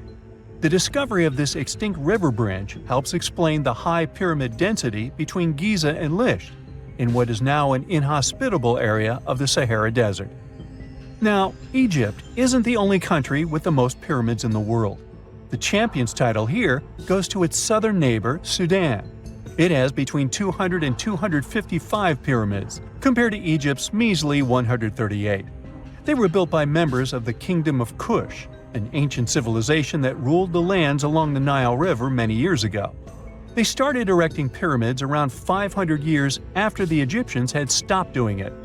Their pyramids are much smaller than the Egyptian ones, but were built for the same purposes. Archaeologists are still working to find out how the pyramids in the Sudan were built, how long it took to complete them, and what happened to their society. On October 30th, 1759, the inhabitants of the Middle East were jolted awake by an earthquake. Cracks appeared in the walls of their homes, roofs began to crumble. People ran out of their homes and gathered in open areas. But because of strong shocks, they kept losing their footing and falling. A month later, there was another earthquake, but it turned out to be even stronger. Trees broke, houses collapsed, deep cracks appeared in the ground. The disaster lasted for 2 minutes. Oases, roads, and cities were destroyed. Incredibly, Baalbek's ancient buildings withstood earthquakes. Some historians state that this majestic and mysterious place was built during the Roman Empire, but many researchers disagree. Whatever the truth is, the city is one of the main archaeological phenomena of humankind. The most amazing building of Baalbek is the Temple of Jupiter. The inhabitants of the Roman Empire believed that Jupiter held power over lightning and thunder. The building looked like a platform with 54 columns. A massive roof rested on these columns. Today, you can only see 6 70-foot-high columns. Each of them consists of 3 sections and resembles a pencil. The cores of these pencils were made of lead. This made the columns exceptionally strong. Each of these pieces of stone weighed an incredible 80 tons. That's the weight of 35 Ford Explorer SUVs. Look, this is the largest block in the Great Pyramid of Giza. But compared to the blocks from Baalbek, it doesn't even look that impressive. The foundation under the Temple of Jupiter was preserved. That's how specialists figured out it consisted of about 25 monolithic stones, weighing 450 tons each. It means that the blocks from Baalbek weigh almost 4 times more than the blocks from Egypt. There are 3 more enormous limestone blocks in the foundation. They weigh 800 tons each. This is more than twice the weight of a Boeing 747 plane. Ancient builders must have had a hard time carving such giants from a piece of stone. And after that, they also had to pull them to the construction site and lift them to a significant height. Repeating these logistics would probably turn out to be a nightmare for present-day builders. To do this amount of work, they would need modern equipment. But Baalbek's constructors didn't have trucks, cranes with circular saws, or electricity. How did the builders of the past manage to do this? Scientists have a theory that includes ropes, winches, and lever systems. Naturally, the engineers of the past made all the gadgets from wood. Around 3,000 feet away from the ruins of the temple complex, there's a quarry. Archaeologists suppose that's where the stones for the construction were cut. They found a block of limestone there. It seemed to be too large, even for this incredible place. The monolith got called the Stone of the South. It was 65 feet long and 13 feet wide. The ancient builders didn't have time to completely separate it from its mother rock. A group of scientists from Austria estimated that this piece of limestone weighed more than 1,000 tons. That's like 3 Boeing aircraft, or 160 African elephants. There was another surprise awaiting the archaeologists near the Stone of the South. It was the second monolith that weighed more than 1,200 tons. But the ancient builders didn't stop at that. They continued to work. In 2014, in the same quarry, German archaeologists unearthed a block that weighed 1,650 tons. No one has figured out yet why people of the past needed a piece of stone that weighed as much as 125 school buses. It's also unclear how they were going to move this giant and why they didn't finish the job. In any case, this third monolith is the largest processed piece of stone in human history. There are more questions than answers. Some researchers believe that people of the past had high-tech equipment. Others don't think so, but are eager to understand how the builders managed to move those stones. There's a huge number of ancient buildings and artifacts on the planet. Lots of them make researchers scratch their heads.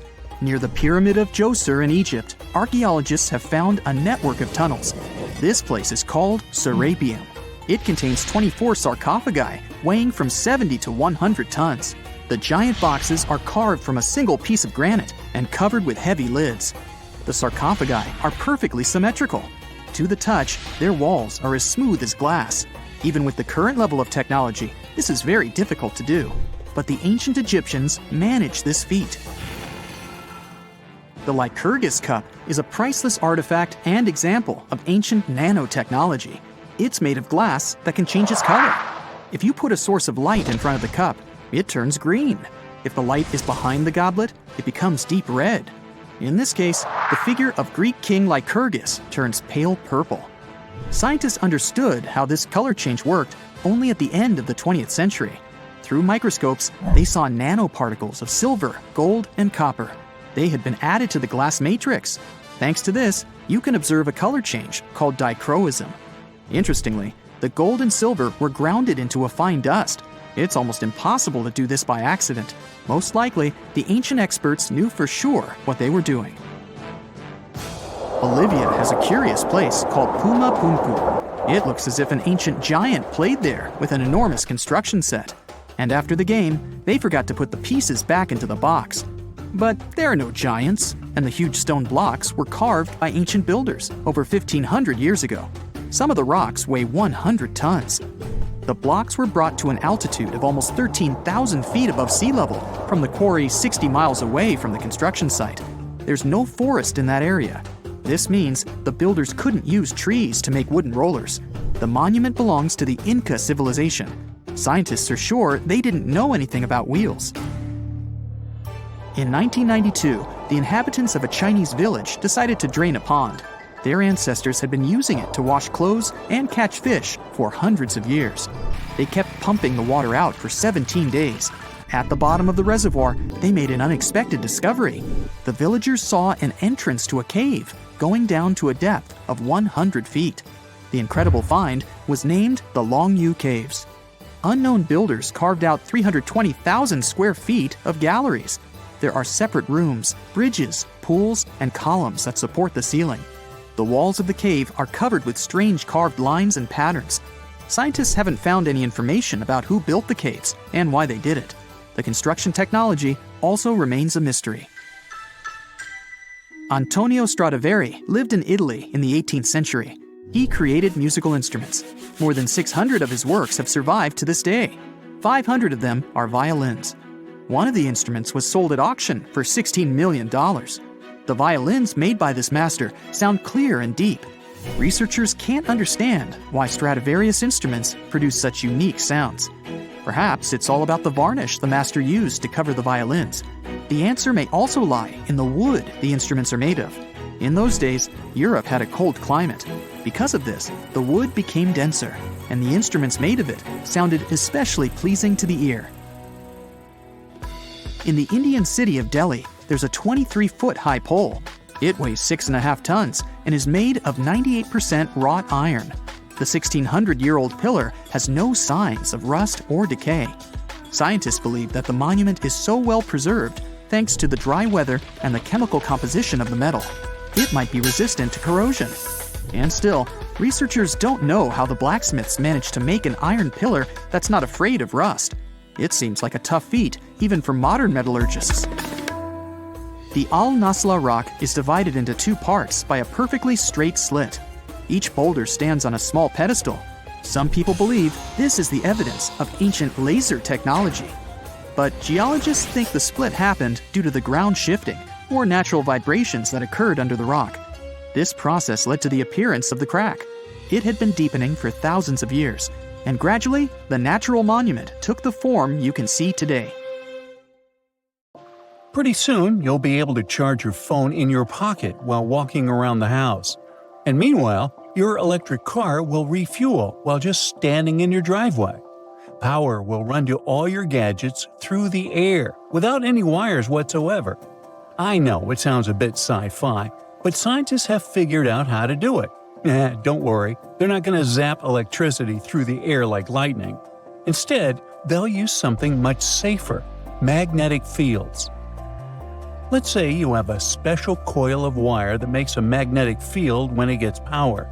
If you bring another coil close to it, that second coil absorbs the energy and turns it into electricity. That means you can power things without plugging them in, like a light bulb that turns on all by itself. And according to scientists at the World Health Organization, these magnetic fields are completely safe. Now, I suspect you've already used an early version of wireless electricity.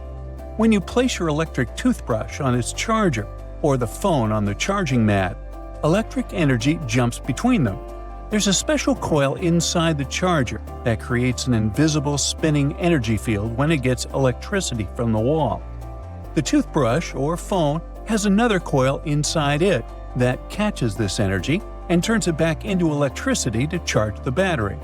This is called electromagnetic induction, but this method only works for short distances and wouldn't be useful for powering your entire house. Some companies are already working to make this technology perfect and accessible. One company has invented their method to send power through the air called air cord. They use it in real-life products. One cool example is tiny video screens placed next to products in supermarkets with changing images. These screens don't need batteries or power cords. Another gadget that's running on this tech is a smart lock designed by the same company. Normally, smart electronic locks need powerful batteries, but this one stays powered without a battery and gets energy from a wide-charge transmitter in the ceiling. That transmitter is like an invisible power outlet. It works similarly to a TV remote, where you use an infrared beam to control the gadget from a distance. In this case, the transmitter takes electricity and sends it to all gadgets that need power as an infrared beam. The transmitter analyzes each device to see how much power it needs, just like a Wi-Fi router manages the internet for different devices.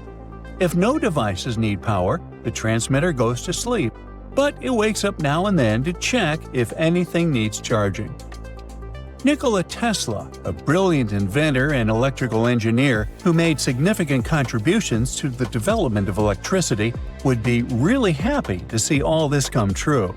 He believed he could build a system that would transmit electricity and communication signals through the Earth's ionosphere all over the world. To prove his idea, he built a special Wardenclyffe Tower in New York. His plan was to use the Earth itself like a giant electrical circuit. In 1899, Tesla traveled to Colorado Springs, known for its big thunderstorms. He built a lab there to test his wireless electricity ideas. The high altitude and frequent lightning storms made it the perfect place for his experiments. Then he returned to New York, and with money from a wealthy investor, he started building the Wardenclyffe Tower. Tesla placed iron rods and copper plates under the tower to help send power through the earth. There would be a huge metal dome on top of the tower. By 1902, the tower and lab were mostly built, but Tesla ran into funding problems. The Wardenclyffe Tower never worked as Tesla had hoped, and in 1917, it was torn down and sold for scrap. In any case, Tesla's idea only worked for short distances. The farther the electricity had to travel, the weaker it became. Scientists needed a way to send energy over long distances, and they found two viable solutions in the middle of the 20th century: microwaves and lasers. In 1964, engineer William C. Brown flew a tiny helicopter for 10 hours using only microwave power. Then, in 1975, Brown and a NASA scientist, Richard Dickinson, sent 30,000 watts of power over a mile using a research station called Venus. But there was still a problem. Half of the power was lost before it reached its destination. Over the years, technology kept improving. Computers, lasers, solar panels, and transistors became more advanced and opened new horizons for wireless electricity. It could eventually help us switch to cleaner energy from fossil fuels like coal and gas. New Zealand-based company Emrod uses power beaming technology that starts with electricity from the power grid and turns it into microwaves. These microwaves travel through the air from a sending antenna to a receiving antenna, which turns them back into electricity that we can use. But there's a problem. Various kinds of waves work in different ways. Microwaves can travel long distances without losing much power, which makes them great for sending energy to remote islands or factories. But if you try to send microwaves all the way from space, you need a receiver the size of a city. Lasers can make the energy beam smaller and more focused, which means the receiver can also be tiny. But lasers can be blocked by things like clouds, fog, or dust. Right now, power beaming won't replace power lines over huge distances, but it could be used for smaller projects like charging flying taxis and delivery drones in the sky, powering robots in cities and factories, and replacing backup generators during emergencies. Countries all over the world are investing in power beaming. Europe is focused on clean energy. The Japanese Space Agency hopes to have a giant solar power station orbiting Earth, collecting sunlight and beaming electricity down to us by the 2030s. This space station could send 1 gigawatt of energy, as much as a big nuclear power plant produces in a year. The space power station is still a work in progress, but the technology is getting better and cheaper. So, in the future, we might have a world where there are no more tangled wires, no more ugly power lines, and even free electricity for everyone. Japanese scientists are now working on another groundbreaking tech, a special machine that can turn sunlight and water into hydrogen fuel. This clean energy source could one day power cars, homes, and even entire cities. The current reactor is as big as a small house. It works by using photocatalytic sheets, which act like tiny solar panels that absorb sunlight and trigger a chemical reaction. This process splits water molecules into oxygen and hydrogen. It allows the hydrogen to be collected and used as fuel. Right now, the process isn't efficient enough to produce hydrogen on a large scale. Most existing methods of making hydrogen still rely on fossil fuels. But the scientists behind this new reactor found a better way. Instead of breaking water apart all at once, which wastes energy, their machine does it in 2 steps. First, it separates oxygen, then it collects hydrogen to make the process smoother and more effective. The team used a special photocatalyst that responds to UV light, and they found that under natural sunlight, the solar energy conversion efficiency was 1.5 times higher than in the lab. In some places with stronger sunlight, the efficiency could be even greater. But still, at its current stage, the reactor only reaches about 1% efficiency, which is far too low for commercial use. Scientists believe that for this technology to become practical, they need to increase efficiency to at least 5%. To make this happen, they need better photocatalysts and larger reactors, and they would also need to find safe ways to handle a tricky byproduct, which is a highly flammable gas created during the process. But if they can boost efficiency, many scientists and companies will start mass-producing this technology, leading to clean, renewable hydrogen energy on a large scale. Now, have you ever seen cricket balls that are 3 billion years old? Klerksdorp spheres were found in deposits of the mineral pyrophyllite in South Africa and rock the science world. They do look like tiny ancient cricket balls with seams-like lines around the middle. Back in the 1980s, some folks claimed these spheres had been made by an advanced pre-flood civilization we know nothing about. One museum curator shared stories about how they rotated on their own in a display case. There was also a TV show that invited a psychic who declared the spheres were pieces of an ancient spaceship. But according to geologists, these spheres are actually pretty common concretions or spherical objects formed by different minerals than the surrounding rock. The seam-like lines are just imprints from the host rock's layers building up over time. The Klerksdorp spheres come in different shapes, from noticeably flattened spheres to distinct discs. As for that episode when one of these spheres spun on its own, the curator of the Klerksdorp Museum cleared that up too. He said that when he put one sphere on its glass shelf when a journalist came to visit, the sphere naturally rotated a bit because it's round. The area where the museum is located often experiences earth tremors from gold mining activities nearby. The oldest known human-like footprints could be 6 million years old. They were found on the Greek island of Crete in 2002. If the number is correct, it would mean that early human ancestors may have migrated between Europe and Africa much earlier than we previously thought. This doesn't mean Africa is not the cradle of humankind, though. It could just prove that early human ancestors moved back and forth between continents.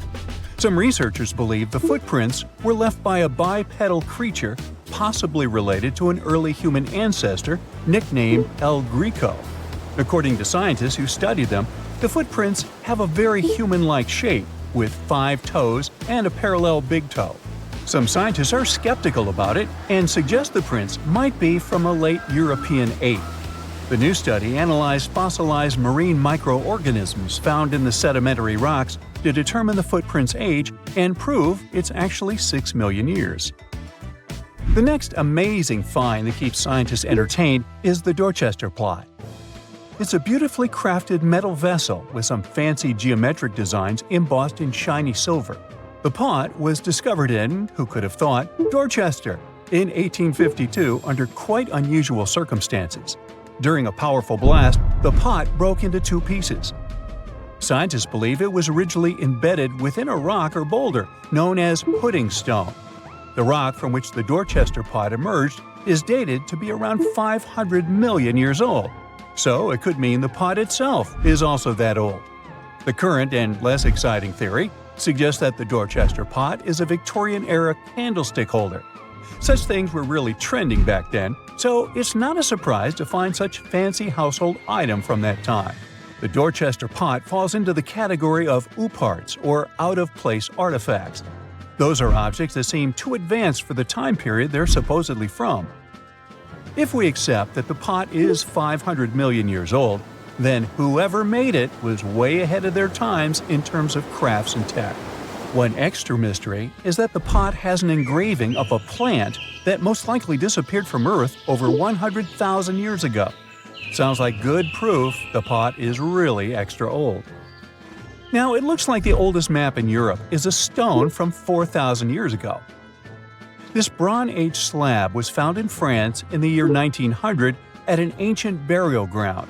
The carvings on the slab show in 3 dimensions the River Odey network with a fantastic accuracy of around 80% over an 18-mile stretch.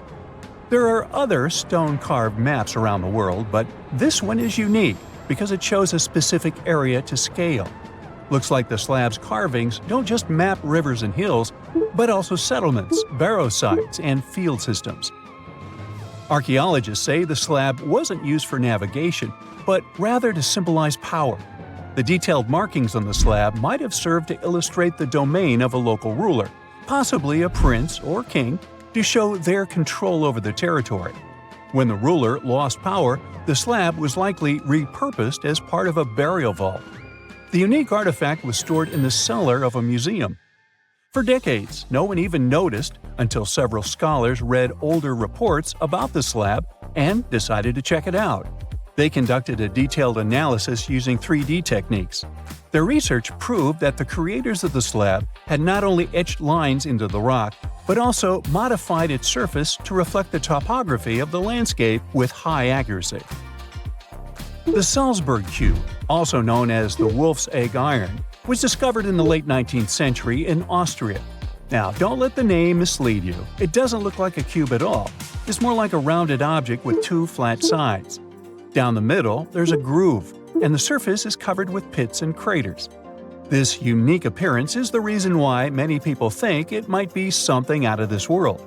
Workers accidentally found this artifact when they blew apart a piece of coal. The coal seam it came from is thought to be over 60 million years old. The Salzburg cube moved between museums, mysteriously vanished in the early 20th century, and then showed up again. A professor from Bonn University suggested it might be from a meteor, but they found no evidence of elements that you'd normally see in meteorites, like cobalt or nickel. Then researchers thought it must be a human-made object, possibly a Victorian-era candlestick holder. No one knows the true story of the cube or its current location. Yep, it disappeared again. Have you heard about the Meister print? It's a fossilized sandal print discovered in 1968, and it has sparked a lot of intrigue. There's a trilobite inside the print, which supposedly went extinct around 500 million years before humans even existed. But many historians think this age is an exaggeration. When Meister found the fossil, it was authenticated. But the scientist who did it didn't confirm it was a human sandal print. He only agreed there was a trilobite there. When another scientist visited the site, he found a 6-inch impression he believed was from a child's moccasin. But the footwear seemed to be new. So, could it be evidence of time travel?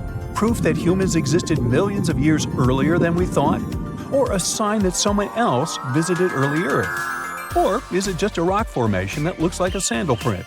We still don't have the answers.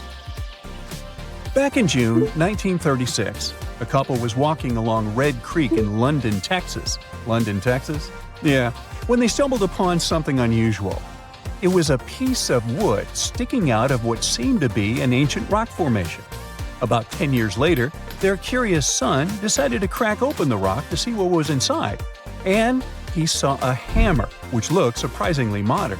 Then, one unique finds enthusiast decided that the rock encasing the hammer was from the Cretaceous period. This would mean that someone dropped a 19th century hammer while dinosaurs like Triceratops were still roaming the earth. So, if this hammer was truly from the Cretaceous period, then the whole evolutionary theory would be wrong. And if the hammer was modern, it would mean the Cretaceous rock formation it came from was much younger than we thought. But the real answer was much simpler. The hammer was indeed modern, and geological processes had encased it in rock. Minerals can harden around an object in a relatively short time. So the hammer was probably dropped by a miner a century or so ago, and the rock formed around it afterwards. And no, it wasn't a Victorian-era candlestick holder either. Soon we might start constructing loads of stuff on the moon.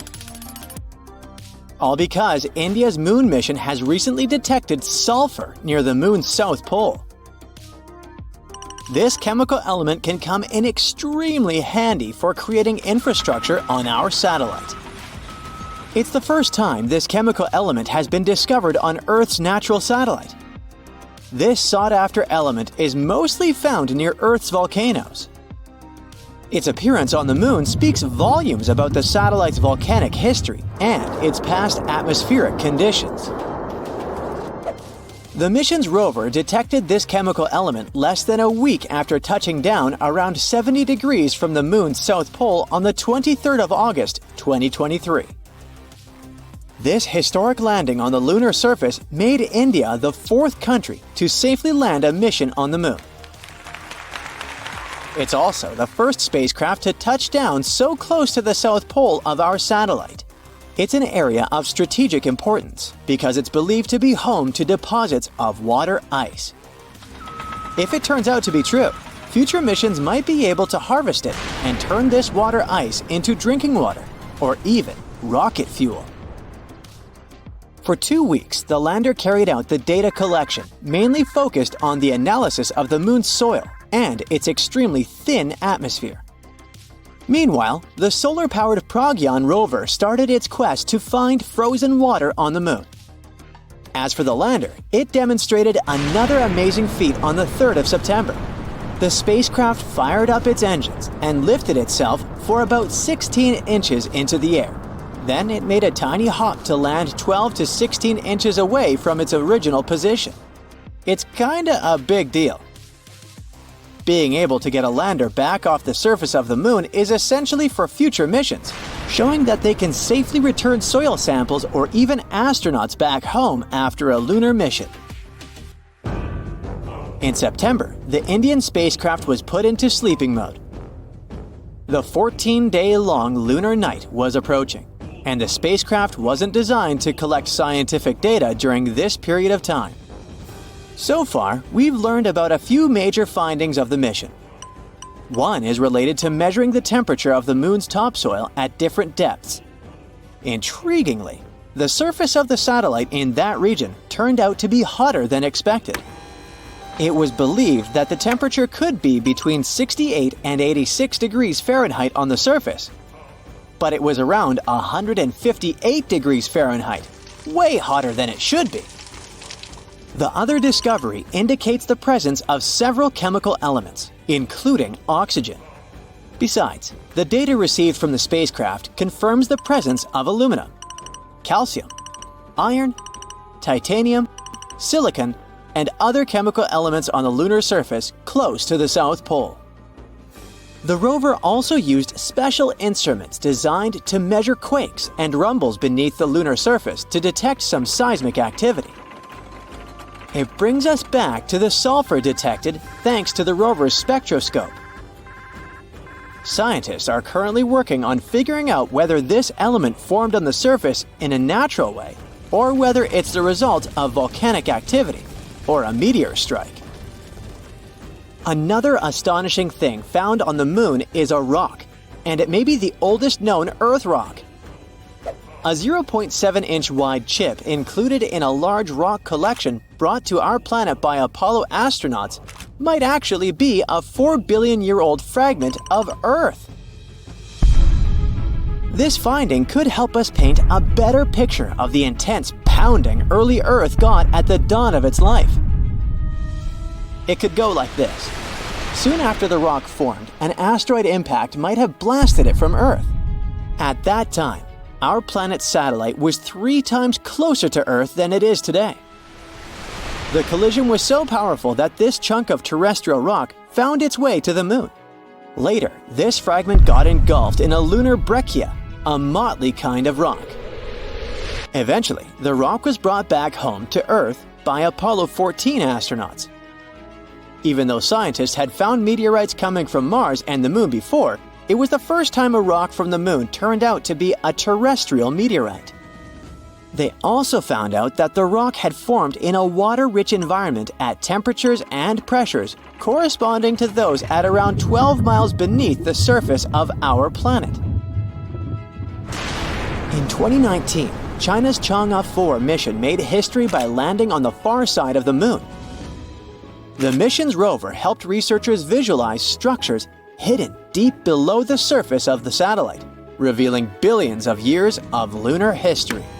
The Yutu-2 rover made this discovery with the help of its lunar-penetrating radar. It imaged deep into the moon's surface and listened to echoes of sound bouncing back off structures hidden from view under the surface of the moon. It turned out those structures were resting at depths of almost 1,000 feet. The research suggests that the first 130 feet under the surface are made up of layers of dust, soil, and rocks. The instruments also discovered a concealed crater that must have formed after a large object slammed into the moon's surface. Long, long ago, ancient lava was likely to be flowing deep underground. Researchers believe that the broken rocks around the formation might be debris produced by the impact. They also found that the volcanic rock layers were thinner the closer they were to the surface. Such a thickness variation of lava flows might mean a decrease in the number and magnitude of eruptions over time. So, lunar volcanic activity gradually dwindled since the moon's formation around 4.5 billion years ago.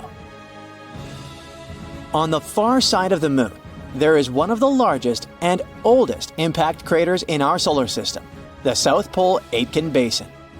Unfortunately, from Earth, you can only see its outer rim, which looks like a huge chain of mountains. It's a ginormous 8-mile deep dent, stretching for more than 1,500 miles in diameter and covering 1/4 of the moon's surface. Astronomers are sure that this crater appeared when an asteroid collided with the moon around 4 billion years ago. And now, look at this gigantic chunk of metal the size of 4 states of Connecticut.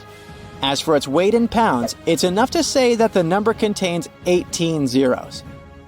This mysterious mass is hidden about 180 miles under the moon's surface, somewhere in the middle of the South Pole Aitken Basin. It was discovered when GRAIL, which stands for NASA's Gravity Recovery and Interior Laboratory Mission, gathered data about our natural satellite. When examining this information, scientists noticed that in one place on the moon's surface, there was a weird change in gravity. After researching this phenomenon, they concluded that something mysterious was weighing down the basin floor there. So far, researchers haven't figured out the origin of the bizarre lump, but there are several theories. One of them claims that the finding is a chunk of dense oxide, which appeared when the moon was just taking its shape. At that time, the satellite was still covered with ancient oceans of magma, and the lump could be formed at the final stages of its cooling. However, most scientists support another theory, according to which the puzzling mass is part of the giant asteroid that once created the South Pole Aitken Basin. Since the thing is metallic, it's probably the iron-nickel core of the asteroid. There might be a labyrinth of lava tubes on the moon. Not so long ago, astronomers received the results of underground topography and discovered a massive cave under the surface of Earth's satellite. It could be the result of the lunar volcanic activity that happened more than 3 billion years ago. Streams of lava hardened, creating a thick, hard crust on the outside. But inside, it kept flowing, melting the rock and creating tunnels and caves. Numerous small pits in the moon's surface discovered by NASA seem to be the openings to such lava tubes. If this theory is confirmed, the underground tunnels might serve not only as a convenient location for human-crewed space missions, but also as much-needed water sources for astronauts.